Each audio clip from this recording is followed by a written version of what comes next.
Ambassador Naira Solaris of the Lumini Confederation stared at the holographic display with growing dread. The crystalline spires of their capital city Luminara glowed with emergency warnings as the Nexus Horde's biomechanical ships darkened the skies above.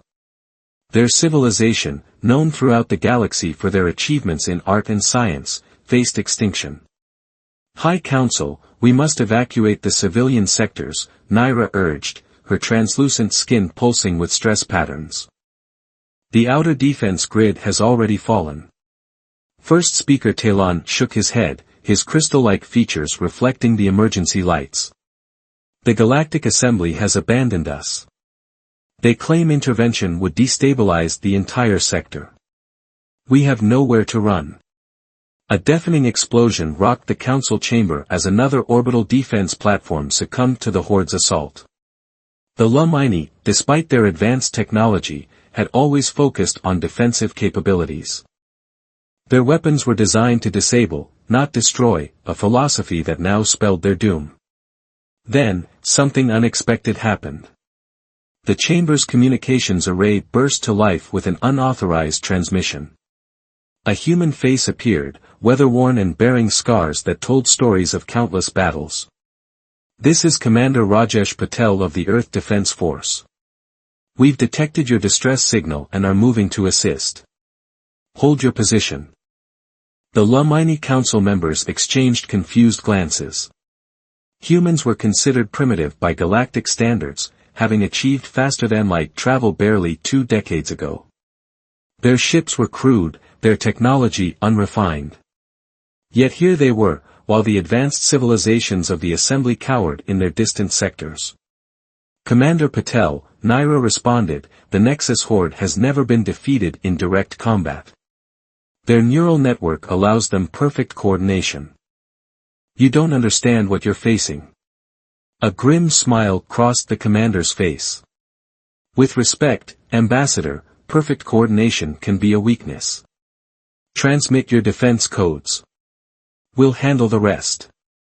Before Naira could respond, space itself seemed to tear open.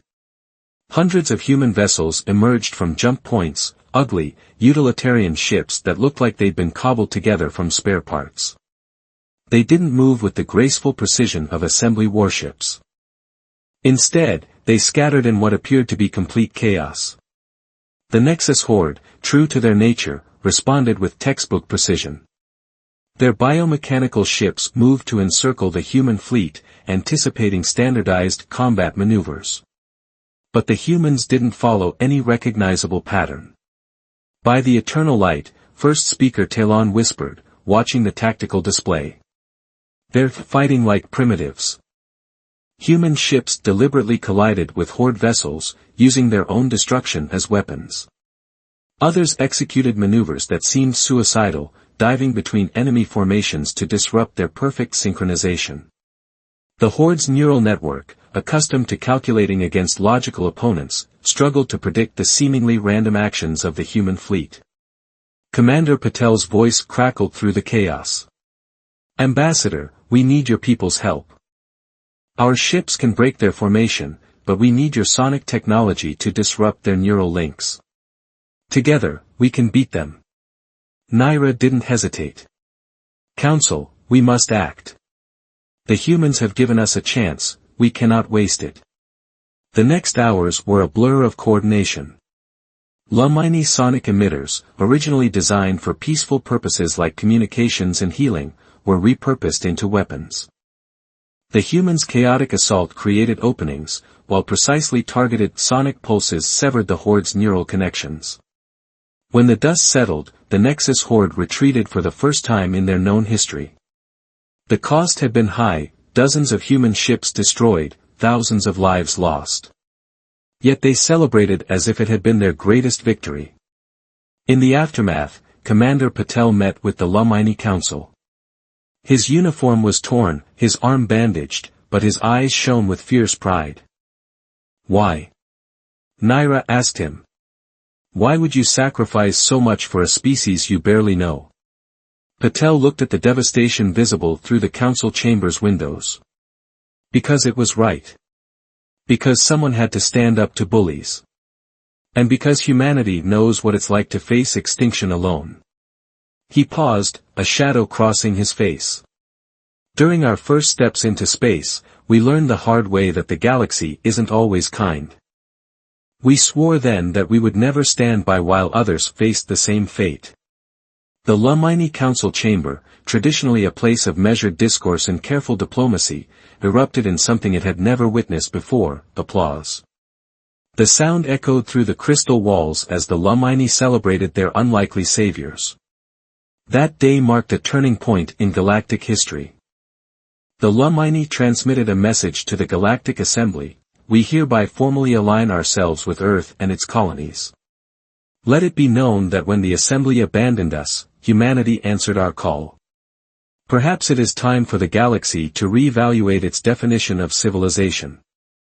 The Nexus Horde's retreat was temporary. 3 days after their initial defeat, their ships returned in numbers that made their first assault look like a scouting party. The void between stars darkened with their biomechanical vessels, each one adapting and evolving from the previous encounter. Commander Rajesh Patel stood on the bridge of the EDF Intrepid, studying the tactical displays with Lieutenant Zara Hassan, his second-in-command. The holographic projections showed thousands of Horde vessels approaching in perfect geometric patterns. They've modified their neural shielding, Zara reported, her fingers dancing across the tactical interface.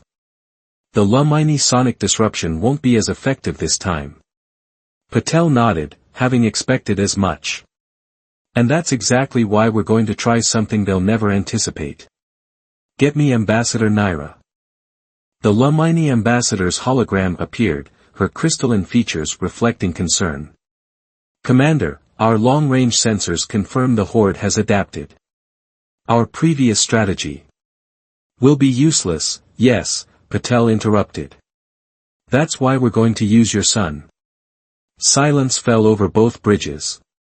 Zara was the first to speak. Sir, you can't be suggesting. Operation Starfall, Patel announced. Ambassador, your people understand solar dynamics better than any civilization in known space. We need to weaponize that knowledge. Naira's form flickered as she processed the implication. Commander, manipulating stellar forces at that scale, the risk to our own systems would be catastrophic. The Horde ships are biomechanical, Patel explained. They're more vulnerable to radiation than conventional vessels. If we can trigger a controlled solar flare. Controlled? First speaker Talon's voice cut in as he joined the transmission. What you suggest is unprecedented. Our stellar studies were meant to harvest energy peacefully, not as weapons of war. With respect, Zara interjected, pulling up simulation data, we don't need to control it perfectly. We just need to be ready for it. Human ships are hardened against radiation, a necessity from our early space exploration. We can weather the storm better than they can. The next hours were a blur of preparation. Lumini scientists worked alongside human engineers, repurposing solar observation platforms into makeshift stellar manipulators. The human fleet positioned itself in a seemingly scattered formation that would only make sense when the trap was sprung. As the Horde approached, Patel addressed the combined fleet. What we're about to attempt goes against every tactical manual ever written. The Horde expects us to follow conventional logic, to retreat in the face of overwhelming numbers. Instead, we're going to remind them why they should fear the unpredictable. The Nexus Horde struck with overwhelming force. Their first wave alone outnumbered the defenders 10-1. But this time, the human ships didn't engage directly. They executed a complex dance of retreat, drawing the Horde deeper into the star system. They're pursuing exactly as predicted, Zara reported. Their tactical AI still prioritizes eliminating opposing forces over securing strategic positions. Patel watched the enemy fleet's formation with grim satisfaction. They're so focused on optimization that they can't see the trap. Ambassador Naira, are your people ready? The stellar manipulators are at full power, Naira confirmed. But Commander, you should know, the calculations suggest this will destroy our platforms. We'll lose centuries of scientific research. But save billions of lives, Patel replied softly. Sometimes progress means knowing what to sacrifice. The Lumini solar platforms, magnificent structures that had peacefully studied the star for generations, activated their gravitational fields at full power. The star's surface churned, magnetic fields twisted, and radiation levels began to spike. All ships, execute Protocol Umbrella, Patel ordered. Human vessels raised their strongest radiation shields and oriented themselves away from the star. The Horde, still pursuing what they thought was a retreating enemy, had no time to react. The star erupted.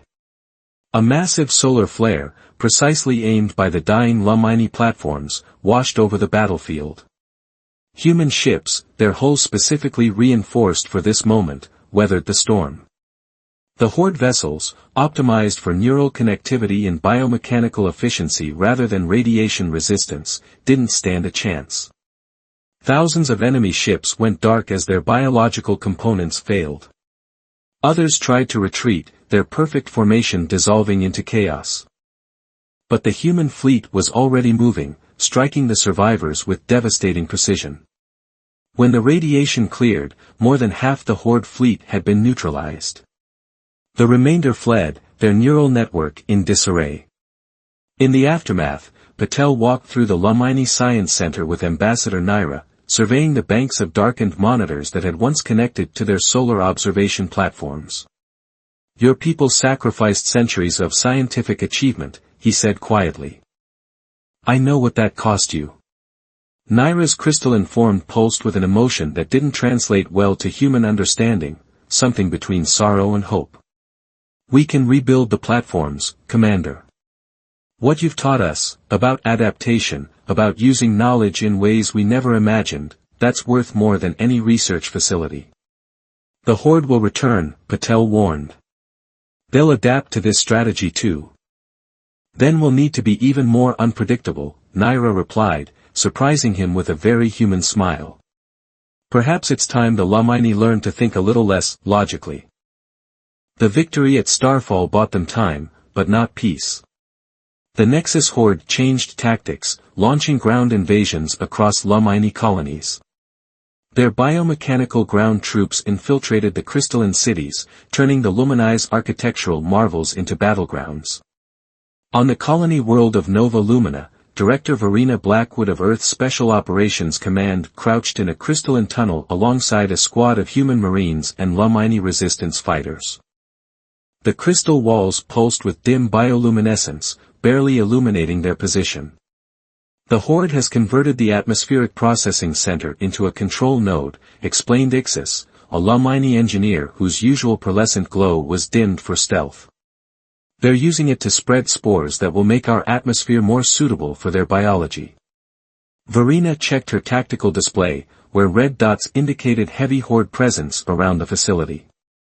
How long before the changes become irreversible? 48 hours, Ixis replied. After that, my people will need environmental suits to survive on our own world.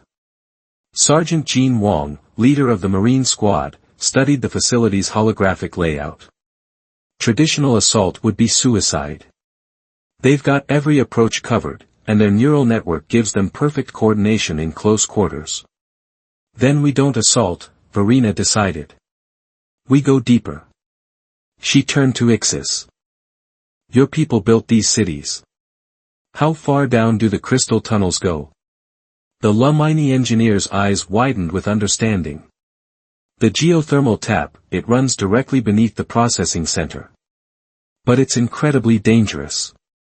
The heat and pressure are exactly what we need, Verena finished. Sergeant Wong, get your demo team ready.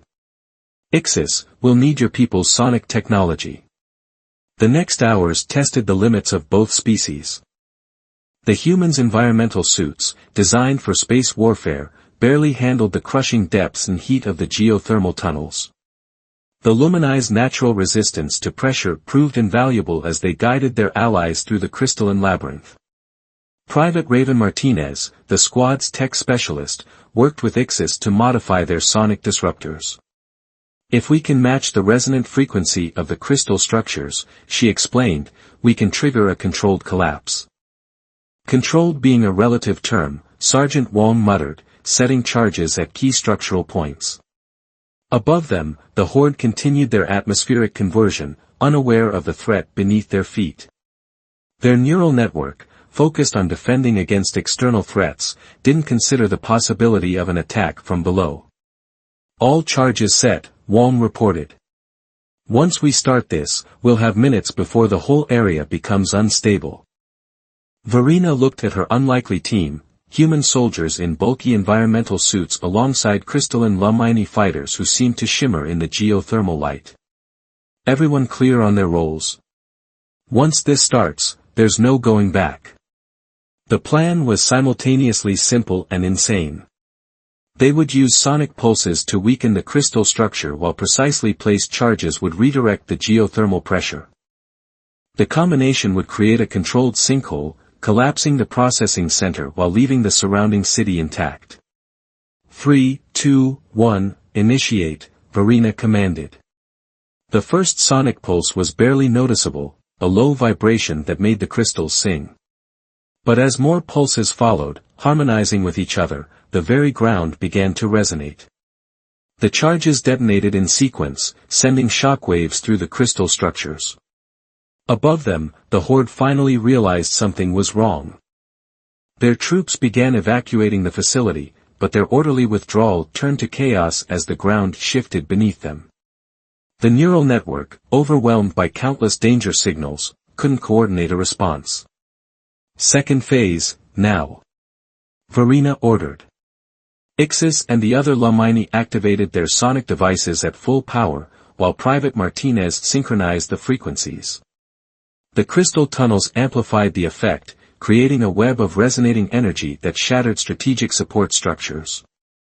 The processing center collapsed with surprising grace, sinking into the crystalline ground like a ship beneath waves. The Horde troops and their atmospheric converters were buried under tons of crystal and rock, while the surrounding city remained standing. In the aftermath, as human and Lumini medical teams treated the wounded, Verena found Ixis studying the collapse site. You knew this would work, the Lumini engineer said. Even when our simulations showed a high risk of failure. How? Verena smiled, removing her helmet to breathe the still pure air. Because I've learned that the best plans combine different strengths. Your people understand the crystals, their harmonics, their structures. We humans understand chaos, how to use it, how to ride it.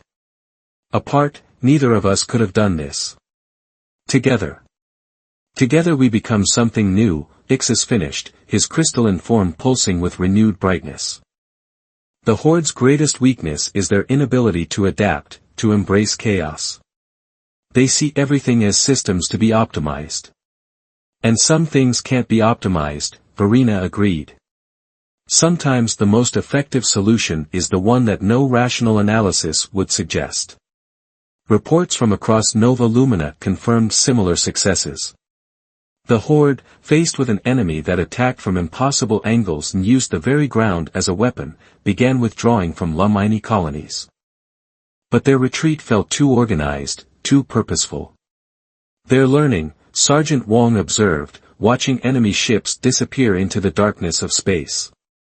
Next time, they won't underestimate us. Good, Verena replied, her expression determined. Because we're just getting started. The war room aboard the EDF Intrepid hummed with tension as Commander Patel and Director Blackwood faced the combined Human Lumini Council. Holographic displays showed the Nexus Horde's latest movements, a massive consolidation of forces unlike anything they'd seen before. They're adapting faster than predicted, Dr. Neil Sullivan, Earth's leading xenobiologist, explained. The Horde's neural network is evolving, developing countermeasures to our tactics. They're learning to anticipate chaos. Ambassador Naira's crystalline form flickered with concern. Our deep space sensors have detected changes in their biomechanical architecture. They're incorporating crystal-based technologies, similar to our own. Not just similar, Ixis added, projecting detailed scans. They're using salvaged components from our destroyed research platforms. The Horde isn't just adapting anymore, they're assimilating our strengths. Lieutenant Hassan pulled up combat footage from recent skirmishes. Their ships now show resistance to both radiation and sonic attacks. Our previous strategies are becoming ineffective. The room fell silent as the implications sank in. Everything that had made their earlier victories possible was being turned against them. The Horde was learning to embrace unpredictability while maintaining their perfect coordination. There might be a way, Dr. Sullivan said hesitantly. But the cost? He looked at Ambassador Naira apologetically. It would require sacrificing the Crystal Heart. The Lumini Council members recoiled. The Crystal Heart was the source of their civilization's technological advancement, a massive crystalline supercomputer that contained millennia of accumulated knowledge. Impossible, First Speaker Talon declared. The Heart is our legacy, our future. Without it, we lose everything that makes us Lumini. Not everything, Verena countered softly. You lose your database, yes. But the knowledge that matters most, your courage, your adaptability, your willingness to change, that can't be stored in any computer.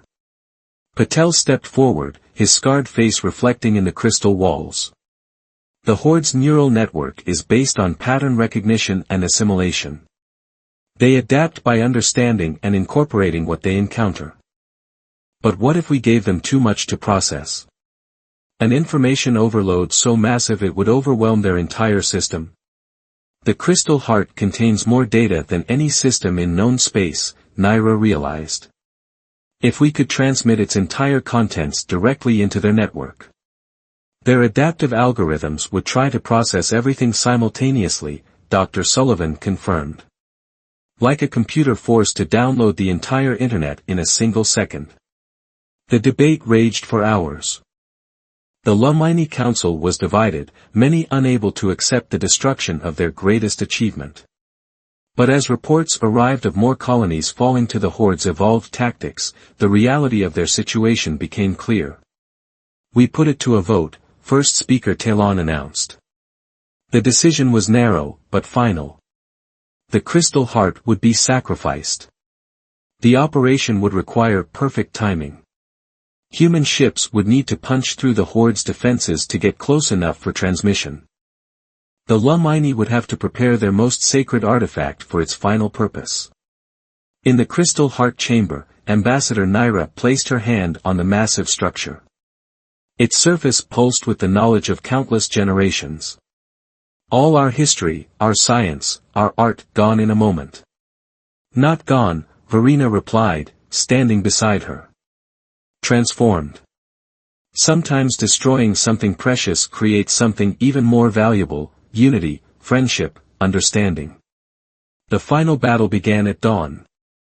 The combined human Lumini fleet engaged the Horde in what appeared to be a desperate frontal assault. The enemy, confident in their evolved defenses, moved to crush the attack. They're responding exactly as predicted, Zara reported from the Intrepid's tactical station. Their new adaptive algorithms are trying to counter our apparent strategy.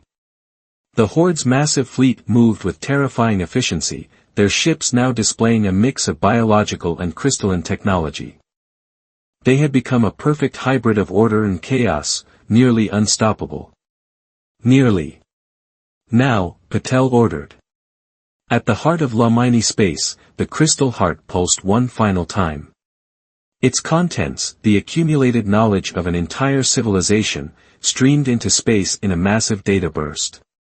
Human ships, positioned at crucial nodes, amplified and redirected the transmission directly into the Horde's neural network. The effect was instantaneous and catastrophic. Horde vessels stopped mid-maneuver as their networks struggled to process the overwhelming influx of information.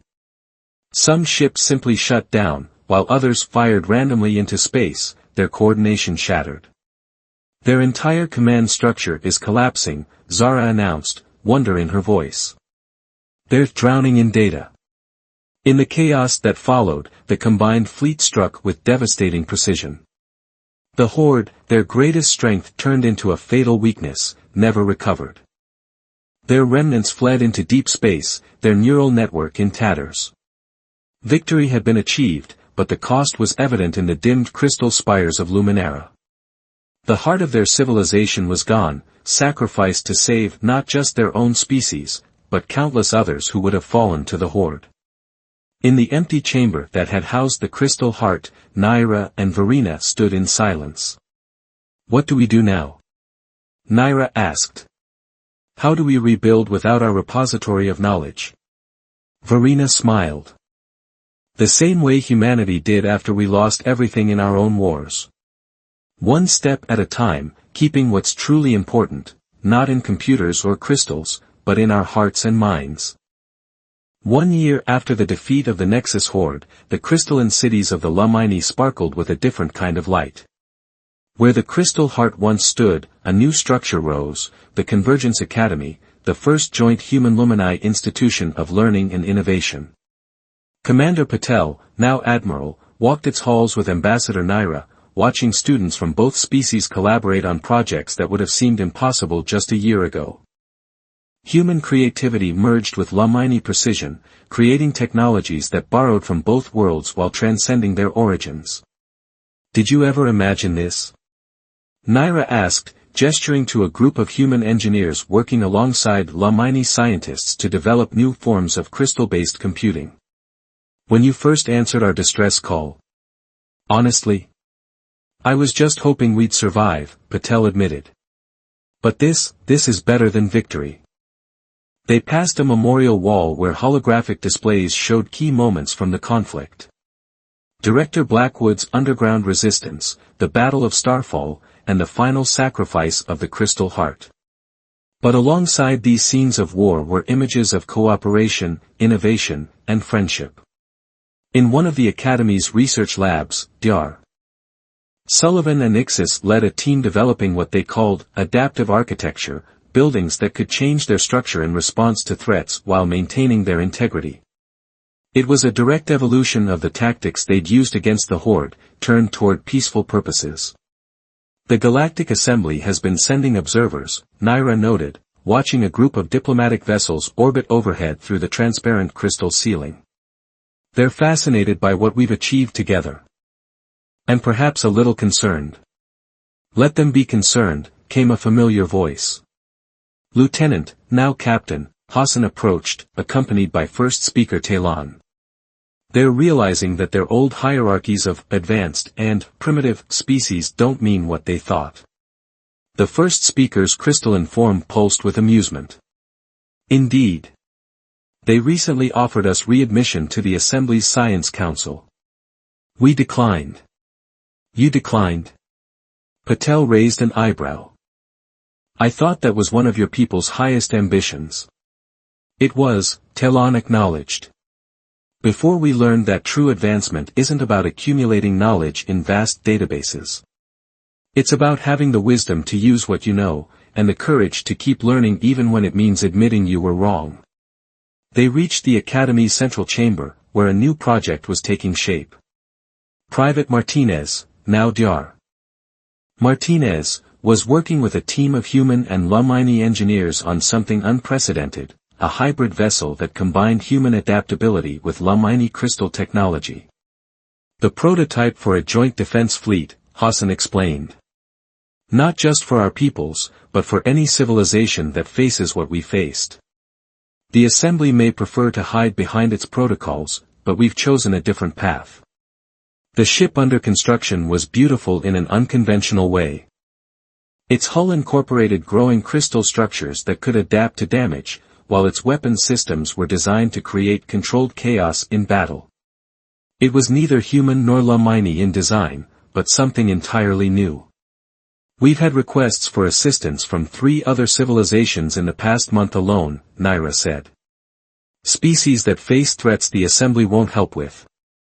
They've heard about what we achieved together. And we'll help them," Patel stated firmly. "Not because we have to, but because we can. Because we remember what it was like to stand alone." A group of children, human and Lumini together, ran past them, laughing as they chased each other through the crystal corridors. They didn't see two different species, they saw friends, classmates, fellow explorers in a universe full of possibilities. You know, Verena said, joining the group as they watched the children play, the horde thought they could perfect themselves through assimilation. They didn't understand that true perfection isn't about becoming uniform, it's about learning to work together while celebrating our differences. In orbit above them, construction continued on more hybrid vessels. Each one represented not just a defensive capability, but a promise, that no civilization would have to face extinction alone, that differences could become strengths, and that sometimes the most advanced thing a species could do was reach out to help others. The sun set over Luminara, its light refracting through crystal spires in new patterns. The city had changed, just as its people had changed. The loss of the crystal heart had forced the Lumini to rediscover themselves, to find strength not in stored knowledge but in living wisdom. We've received reports, Hassan mentioned quietly, suggesting some horde remnants survived. They're different now, smaller groups, less connected, possibly even evolving independently. Let them evolve, Naira replied. Perhaps they'll learn what we have, that true strength comes not from perfection, but from the willingness to change, to risk, to trust. As night fell, the Convergence Academy glowed with its own inner light, not the sterile perfection of the old crystal heart, but a warmer, more dynamic radiance. It was the light of two civilizations that had found something remarkable in each other, not just allies in war, but partners in creating a future neither could have imagined alone. And in the stars above, that future was already taking shape, one shared discovery at a time.